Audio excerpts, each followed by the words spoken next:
नाजरीन, इस वक्त अगर 2024 जो कि अब इख्तिताम को आ रहा है, तो आज अगर हम देखें इकॉनमीज़, ग्लोबल इकॉनमी को नए चैलेंजेस का सामना है, तो ऑब्वियसली इसके आउटकम्स भी अनप्रेसिडेंटेड निकल रहे हैं और आगे भी चैलेंजेस मेरे ख्याल में मज़ीद संगीन हो सकते हैं। तो यहाँ पे नाज़रीन, आज मैं एक आर्टिकल पढ़ रहा था ऑन फाइनेंशियल टाइम्स, जहाँ बड़ा अच्छा लिखा कि इस वक्त ग्लोबल इकॉनमी को प्रॉब्लम्स क्या दरपेश हैं। तो अगर हम उसमें बेसिकली अगर उसकी डिटेल में जाएँ, तो आज जो बेसिकली बहुत एक ज़्यादा प्रॉब्लम्स हैं। सबसे पहले अगर हम अमेरिका की बात करते हैं, जो कि अपनी उजारादारी की वजह से इस वक्त आउट परफॉर्म तो कर रहा है बाकी कंट्रीज़ को, लेकिन जो इस वक्त सबसे बड़ा 2024 में स्पेशली प्रॉब्लम रहा और जो कि जो बाइडन की हार का एक बुनियादी वजह भी कही जाती है, मुख्तलिफ से एक मेजर वजह वो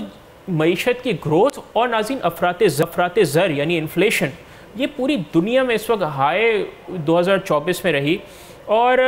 वैसे तो अमेरिकी इकॉनमी को IMF कहता है कि 2.8% तक ग्रोथ करेगी, लेकिन नाज़रीन जो सबसे बड़ा जो प्रॉब्लम इस वक्त आ रहा है वो यूरो जोन को आ रहा है। इवन कोविड से पहले भी यूरो जोन जो यूरोप के ममालिक थे उनको इकॉनमी स्लो थी, लेकिन कोविड में जो रिसेशन आया और फिर आप देखें ब्रेग्जिट से जो बरतानिया का हाल हुआ और बाकी यूरोप का, आज अगर हम यूरो जोन की बात करते हैं तो उनकी मुआशी तरक्की की जो शरह है वो 0.8% है, जो कि समझे कुछ भी नहीं है। और अगर हम तरक्की पजीर ममालिक की जाने आते हैं, जिसको इमर्जिंग मार्केट्स कहा जाता है,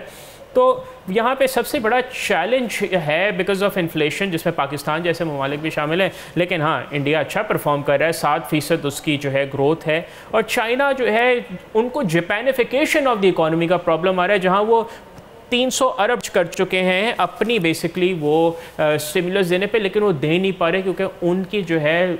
डोमेस्टिक डिमांड कम हो रही है, जापान जैसे रीजंस की वजह से, जो हमने अपने पिछले प्रोग्राम्स में भी कवर किया कि बर्थ रेट्स नीचे जा रहे हैं, पॉपुलेशन ग्रोथ नीचे जा रही है, तो जेन्युइनली डिमांड भी नीचे जा रही है जो चाइना को है। और आगे भी इस तरह के चैलेंजेस हैं, लो स्टेबल इन्फ्लेशन जैसे, जिसकी वजह से दुनिया की इकोनॉमीज़ की ग्रोथ का बड़ा प्रॉब्लम है। सब्सक्राइब करें और बेल दबाएं ताकि कोई खबर रह न जाए।